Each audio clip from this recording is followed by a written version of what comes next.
किसान भाइयों, अगर आप धान की खेती कर रहे हैं या करना चाह रहे हैं तो आने वाला सीजन आ रहा है, तो हम उससे पहले नर्सरी डालेंगे। तो नर्सरी के लिए किसान भाइयों बीज उपचार बहुत ही ज़रूरी है। तो आज हम आपको एक ऐसा फार्मूला बता रहे हैं, अगर ये फार्मूला हम अपने धान के नर्सरी के लिए अपनाते हैं तो आने वाले रोग और हम जो कीट होते हैं इनसे बच जाएंगे। तो सबसे पहले किसान भाइयों, हमें धान में क्या करना है, हमें धान का बीज ले लेना है और उसमें 20 ग्राम नमक और 1 किलोग्राम हमें लेना है पानी। नमक और पानी को मिला लें उसमें। इसके बाद हम धान डाल देते हैं। धान डालने के बाद किसान भाइयों कुछ धान हमारे ऊपर आ जाते हैं, उन्हें हम अलग कर देते हैं। उसके बाद किसान भाइयों हम धान को सुखा लेते हैं। इसके बाद किसान भाइयों हम जो उपचार करेंगे फफूंदनाशक, उसमें हमें लेना है बबास्टिन। बबास्टिन की मात्रा 1 किलोग्राम धान में हमें रखना है 3 ग्राम। इसके बाद जब हम बबास्टिन से कर देते हैं, फिर हमें कुछ जैविक उपचार करने चाहिए। हमेशा जैविक उपचार बाद में करें। तो उसके लिए हम ट्राइकोडर्मा लेंगे। ट्राइकोडर्मा 7.5 ग्राम 1 किलो धान में डालेंगे। पीसीबी की बात करें, पीसीबी कल्चर हम 6 ग्राम लेंगे 1 किलो धान में। इसके बाद हम एजोटोबैक्टर की बात करें तो एजोटोबैक्टर की मात्रा 6 ग्राम रखना है। तो किसान भाई ये फार्मूला अपनाते हैं तो हम भूमि में और जो बीज में होते हैं इनसे बचा जा। किसान भाइयों, आज हम धान की एक ऐसी वैरायटी के बारे में बता रहे हैं जो भारत में सबसे ज्यादा उत्पादन देती है और जो तैयार की कराई गई है भारतीय कृषि अनुसंधान एवं पंचनगर कृषि विश्वविद्यालय द्वारा। तो ये धान की वैरायटी बहुत ही ज्यादा अच्छी है और हमारे किसान भाई इससे मोटा मुनाफा भी कमा सकते हैं।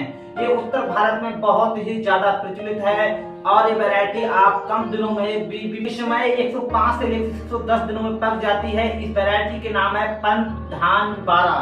पंचधान 12 ये आपको बहुत ही अच्छी है और आप इसे लगा सकते हैं। ये सिंचित क्षेत्रों व उत्तर भारत में आप इसे आसानी से उगा सकते हैं। तो किसान भाइयों, अगर आप धान की खेती करना चाहते हैं तो आप इस वैरायटी को लगा सकते हैं। आप बहुत सारे किसान भाइयों को रहता है कि आपको धान मिलेगा कहाँ, तो कुछ किसान भाई जो अगर पंतनगर यूनिवर्सिटी के आसपास हैं या फिर दिल्ली ICR के आसपास हैं, इन आप वहां जाकर भी खरीद सकते हैं या फिर आप ऑनलाइन के माध्यम से इन वैरायटियों को भी खरीद सकते हैं। तो किसान भाइयों फिर मिलेंगे, तब तक के लिए नमस्कार। किसान भाइयों, मई का महीना चल रहा है, आने वाला सीजन धान का है।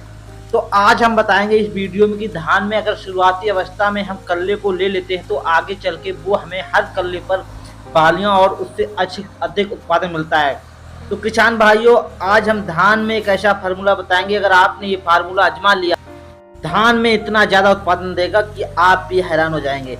तो किसान भाइयों, अगर हमारा धान जैसे 20 से 22 दिन का होता है, इसी समय हमें ये डोज डालना होती है। तो डोज डालने की बात करें किसान भाइयों, हमको डोज में क्या क्या रखना है।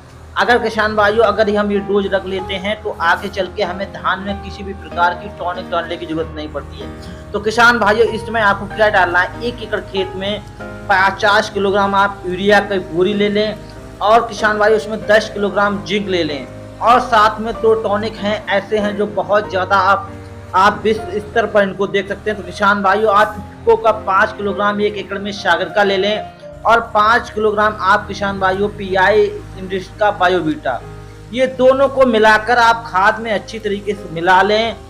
फिर आप देखना आपके धान में कल्लों की संख्या कितनी ज़्यादा बढ़ जाएगी, क्योंकि अगर इस समय अपने धान में कल्ले बढ़ा लिए तो आगे चल के यही बाली के रूप में हमको मिलेंगे, क्योंकि बाद में जो हम कल्ले बढ़ाएंगे उनसे हमें बाली नहीं मिलती है, सिर्फ धान में कल्ले दिखते हैं। तो किसान भाइयों, शुरुआत अवस्था में ही धान में कल्लों की संख्या को बढ़ा लें, इससे हमें मोटा और मुनाफा मिलेगा। तो किसान भाइयों फिर मिलेंगे, तब तक के लिए नमस्कार। जय हिंद, जय भारत।